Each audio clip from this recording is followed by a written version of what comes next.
berhasil menuju tujuan. Kan begitu ya, Mas Komar? Enggak, Mas. Jadi itu saya rasa perlu diverifikasi lagi konsep seperti itu, Mas. Untuk lebih jelasnya coba diperhatikan apa sih komponen-komponen kurikulum itu. Iya. Komponen-komponen kurikulum itu berisi apa gitu. Baru kita pahami dia apa seperti yang tadi. Itu yang pertama. Perlu diverifikasi karena tidak bisa, karena struktur ya, aturan yang namanya kurikulum itu aturan. Jadi berhasil tanpa ada aturan yang pasti, strategi yang tepat, metode yang tepat, itu perlu dipertanyakan. Oke, itu pertama. Yang kedua, tadi ada yang sudah melaksanakan kurikulum, tetapi kurikulum sudah merencanakan kurikulum, tetapi kok bermasalah dalam kedisiplinan. Nah, itu permasalahannya bukan pada kurikulumnya, tetapi permasalahannya adalah yaitu problematika kinerja guru. Ya, itu berbeda dengan kurikulum. Problematika dengan kinerja guru. Ya, sepintas berbeda ya. Dan karena memang berbeda, karena secara kuliah saja berbeda. Itu garapannya lebih khusus, itu nanti kuliahnya MPI, Manajemen Pendidikan Islam yang membahas itu. Bahkan kuliahnya sampai S3 terkait manajemen pendidikan Islam ini. Kuliah khusus.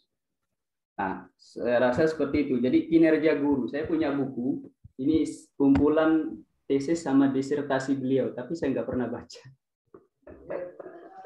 Ini membicarakan masalah kinerja guru.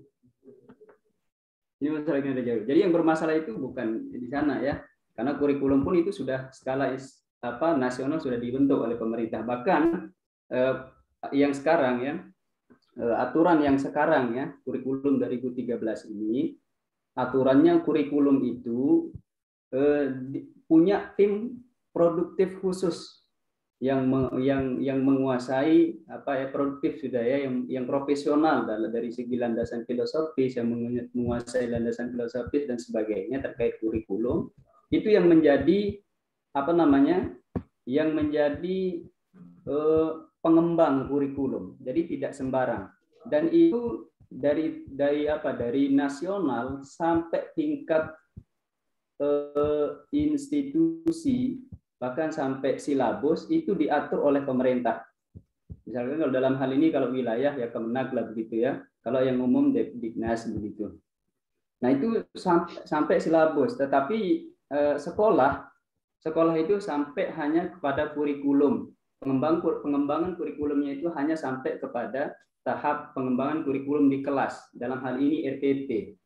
Akan tetapi ada aturan boleh nanti bagi sekolah atau madrasah yang merasa memiliki kualifikasi dalam hal ini, kompetensi dalam mengembang kurikulum di madrasah itu, maka boleh dengan catatan harus dia mengajukan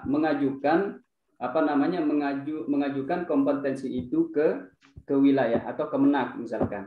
Nah, kalau disetujui baru nanti kurikulum itu diberikan otoritas untuk dikembangkan di madrasah tersebut. Nah, itu untuk aturan sekarang.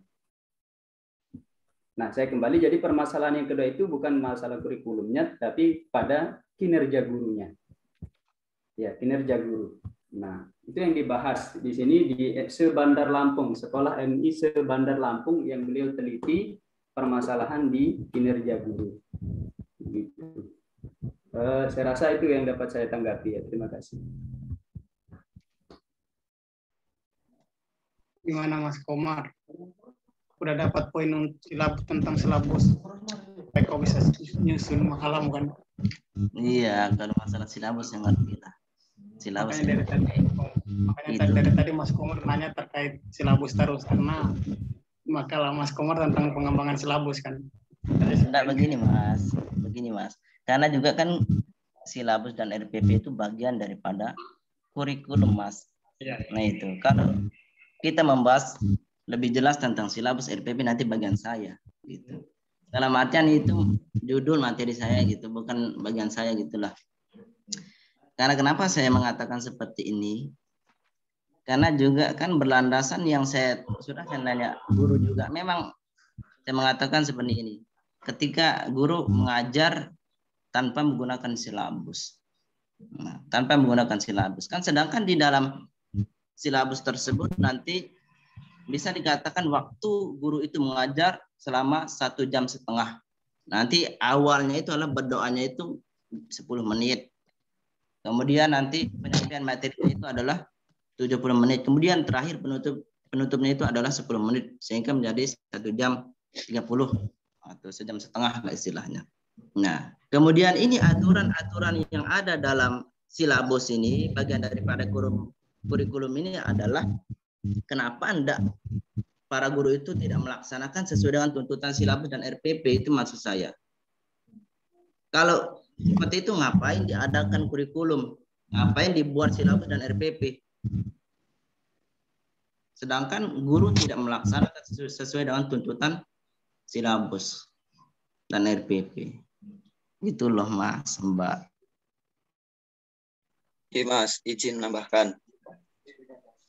Jadi gini Mas, untuk kurikulum itu kita pahami dulu kurikulum itu apa. Jadi kurikulum itu ada seperangkat rencana dan pengaturan mengenai tujuan, isi, dan bahan pelajaran, serta cara yang digunakan sebagai pedoman penyelenggaraan kegiatan pembelajaran untuk mencapai tujuan pendidikan tertentu. Jadi, adanya contohnya salah satunya diimplementasikan dalam RPP. Dalam RPP kan di situ ada pendahuluan berapa menit, isi berapa menit, kemudian penutupan berapa menit. Nah, jadi itu tuh sebagai acuan atau rencana dalam pelaksanaannya gitu. Jadi nggak harus saklek banget gitu. Tetapi mungkin bisa perkiraan. Mungkin kalau memang keluar batas over dari rencana, mungkin itu baru dikatakan melanggar dari rencana gitu.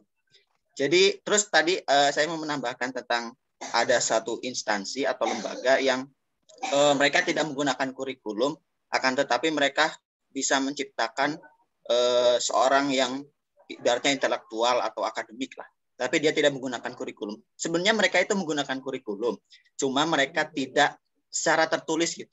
Karena kurikulum itu sendiri sebenarnya ya hampir semua juga. Contoh kita lihat pondok pesantren lah, yang salah satunya yang tidak menggunakan kurikulum.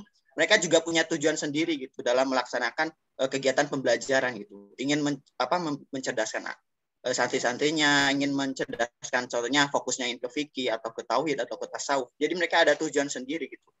Dan kemudian mereka juga menggunakan materi itu. Dan sedangkan materi atau mungkin dalam pondok pesantren ada kitab-kitab yang dikaji, itu merupakan salah satu komponen kurikulum. Jadi sebenarnya mereka itu menggunakan kurikulum cuma tidak tertulis. Dan mereka juga menggunakan evaluasi, cuma tidak tertulis saja gitu. Perbedaannya seperti itu. Mungkin seperti itu. Nggih, Mas. Terima kasih banyak. Dikembalikan ke Mas Gufron. Oke. Mungkin ada lagi yang mau menanyakan atau memberi kritik saran. Silakan Mbak Firda mau Mbak Penny. Izin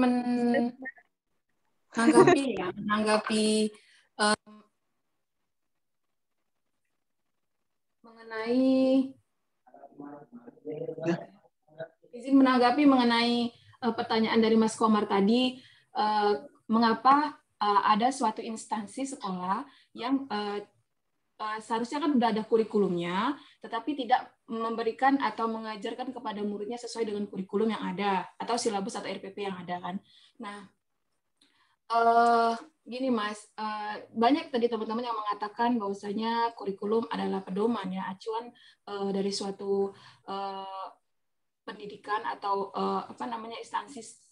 instansi sekolah untuk mencapai tujuannya. Nah, dan juga pasti sekolah itu mempunyai tujuan visi misi sendiri-sendiri. Sekolah 1 dan sekolah yang 2 itu berbeda visi misinya, tujuan dari pendidikannya itu berbeda. Nah, kenapa masih banyak guru yang tidak melaksanakan atau mengimplementasikan kurikulum sesuai dengan sesuai dengan fungsinya. Nah, gini Mas, gunanya adanya kurikulum di sekolah itu pastikan tidak terlepas dari adanya pengawasan dari kepala sekolah. Nah, kepala sekolah sendiri itu kan banyak sekali peranannya, banyak sekali tugasnya sebagai manajer, sebagai administrator, dan lain sebagainya. Nah, jika seorang guru tidak bisa menerapkan seandainya kurikulum baik itu silabus atau RPP sesuai dengan sekolahnya, ya kepala sekolah itu harus mengawasi, harus memberi kayak gunanya, harus adanya rapat kayak gitu, gunanya guru-guru dikumpulkan. Seharusnya guru itu menjalankan tugasnya sesuai dengan kurikulum atau visi misi dari sekolah itu sendiri, tidak sembarangan kayak gitu kan, Mas. Itu gunanya kepala sekolah, harus bisa menjadi monitoring kepada staf-staf guru-gurunya untuk dapat menjadikan pendidikan di sekolah itu atau instansi itu lebih baik lagi dan sesuai dengan tujuan yang telah ditetapkan dari sekolah tersebut. Seperti itu, Mas Komar. Kalau seandainya guru tidak menggunakan atau sembarang memberi pelajaran kepada siswanya, mengajarkan siswa kepada sembarang kepada siswanya, yaitu seharusnya gurunya ditegur dan diberikan kayak wejangan atau pedoman yang baik itu seperti ini dan sesuai dengan kurikulum yang sudah ada dan sudah ditetapkan dari sekolah tersebut. Seperti itu, Mas Komar, tambahannya. Yo, terima kasih Mbak Penny. Gimana Mas Komar? Silakan. Atau Mbak Firda juga mau menambahkan? Silakan. Saya izin menambahkan, Mas Komar. Ya, sebelum menambahkan saya kritik yang tadi itu ya, yang siapa namanya itu? Penny. Iya. Masih waktu kan, ada waktu kan? Ya, dan juga banyak yang saya temukan Mbak Penny. Yaitu bahkan ketika PPL tersebut ada seorang guru adalah ketika mengajar itu bahkan tidak ada silabus dan RPP. Dalam artian begini, baru ketika dia membuat silabus dan RPP tersebut adalah ketika mau akreditasi sekolah, baru dia segera-gera buat. Kebanyakan hal seperti itu. Bahkan ada teman saya juga ketika mengajar, cuma dia mengajar, tetapi sesuai dengan silabus lah, tetapi dia tidak mempunyai silabus dan RPP. Dia tidak membuat perangkat pembelajaran. Banyak kok guru seperti itu. Bahkan guru tidak tahu bagaimana caranya untuk membuat silabus dan RPP. Berarti ini kita lebih menonjol ke silabus dan RPP. Tetapi ini bagian daripada kurikulum juga. Gimana kalau seperti itu, Mbak? Oke, ini saya menambahkan dikit ya sebelum masuk ke Mbak Firda ya, Mas ya. Begini ya. Kebanyakan guru itu membuat silabus ataupun RPP itu karena mungkin saya katakan seperti ini, mungkin para guru-guru belum memahami hakikat dari kurikulum itu sendiri. Dan di saat guru-guru itu membuat silabus ataupun RPP, tadi mungkin Mas Komar sempat sedikit mengeluarkan kata-kata bahwa di saat akreditasi guru-guru yang sebelumnya tidak membuat silabus, tiba-tiba kok buat silabus atau RPP gitu. Berarti itu hanya memenuhi syarat-syarat administrasi, Mas.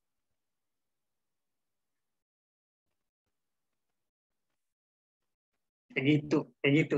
Saya katakan seperti itu karena ada banyak guru-guru yang karena tidak memahami kurikulum itu seperti apa.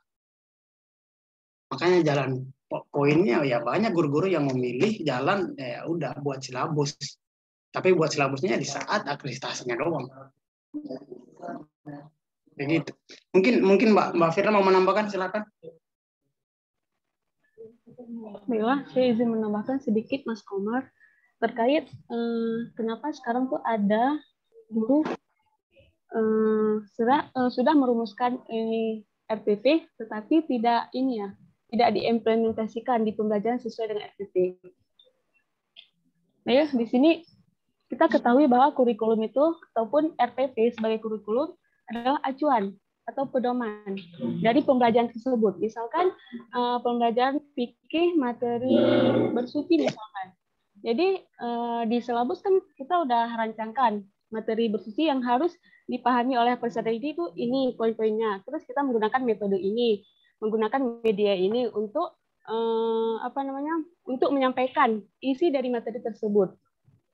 Jadi kenapa ada guru yang tidak sesuai? Intinya begini, kalau misalkan guru tidak sesuai dengan rencana awal, bisa kita katakan pembelajaran yang dilaksanakan belum berhasil. Intinya apa? Dia tidak mengacu pada tujuan yang sudah dibuat tadi. Dan ingin saya tambahkan sedikit tadi, guru tidak bisa membuat RWP atau membuat RWP itu hanya karena pas akreditasi tadi Mas ya. Iya. Jadi begini, makanya kita sebagai calon guru itu setidaknya mempunyai 4 kompetensi kalau nggak salah saya. Kompetensi profesional, apalagi ya, kompetensi pedagogik dan lain sebagainya. Di sini apa? Dengan adanya kompetensi yang kita miliki, kita bisa merumuskan bagaimana itu RPP atau lain sebagainya. Kenapa di sekolah-sekolah itu masih ada guru yang belum bisa membuat RPP? Itu tergantung kepada gurunya lagi. Tapi dari sekolahnya, jika melihat ada guru yang belum bisa merumuskan RPP, ada usaha yang dilakukan oleh sekolah. Misalnya membuat pelatihan para guru-guru untuk meningkatkan kompetensi profesional misalkan.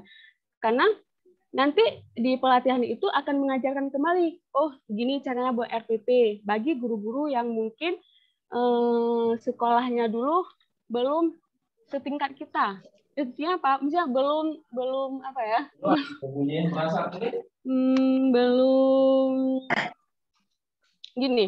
Belum semodern kita sekarang gitu. Mungkin itu Mas Komar.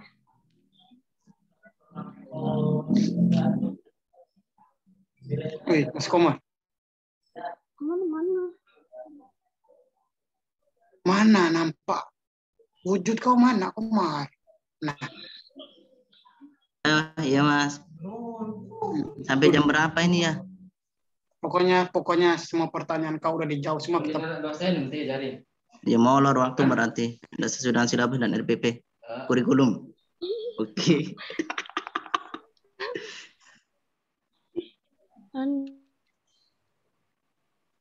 Ya gimana Mas Komar? Udah cukup ya? Udah. Ya cukup sudah. Nggak usah dikritik sebenarnya. Saya kritik tapi tidak apa-apa udah. Terima kasih ya banyak ya teman-teman ya. Mas Gufron, saya izin bertanya. Hah? Saya izin bertanya. Sudah bertanya, habis. Iya. Sudah habis Iya. waktu. Ayo. Sudah sih Mas. Sudah sih Mbak. Sampai jam 11 jadwal kita. Jam 11 kita kan. Istirahat dulu. Sesuai kurikulum, Mbak. Nggak boleh lagi ya? Jangan molor-molor. Harus ikut. Boleh japri Mas Gufron aja tuh. Nggak, ini langsung chat di kolom chat Zoom aja, biar semua teman-teman pada jawab juga. Tapi kalau diutarakan kan bisa jawab juga. Ya coba diutarakan aja, nggak apa-apa, lepaskan aja. Bella, tadi tentang ini ya, kedudukan kurikulum dalam pendidikan agama Islam. Bella, di sini saya ingin bertanya tentang sebelum merumuskan kurikulum pendidikan agama Islam, prinsip apa yang harus dipertimbangkan terlebih dahulu? Ngerti pertanyaan saya? Bukan pengembangannya ya, tapi merumuskannya. Penyusunannya. Oke, Dasar-dasarnya istilah kayak gitu ya Mbak ya. Kayak gitu kan? Halo Mbak Firda. Dasar-dasarnya kan? Iya. Sebelum merumuskannya, bukan pengembangannya ya. Iya, paham. Coba buka makalah yang saya kirim semalam, kayaknya sudah di situ sudah statis juga terkait dari dasar-dasar dalam penyusunan kurikulum. Mungkin beda jawaban Mas Gufron dengan makalahnya gitu. Ya kalau memang beda, mungkin dari teman-teman yang lain mungkin bisa menambahkan jawaban. Ya kan beda nggak apa-apa kan, intinya nggak salah jawabannya gitu.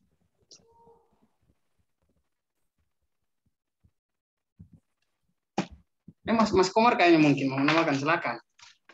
Ya, belum siap dalam menambahkan.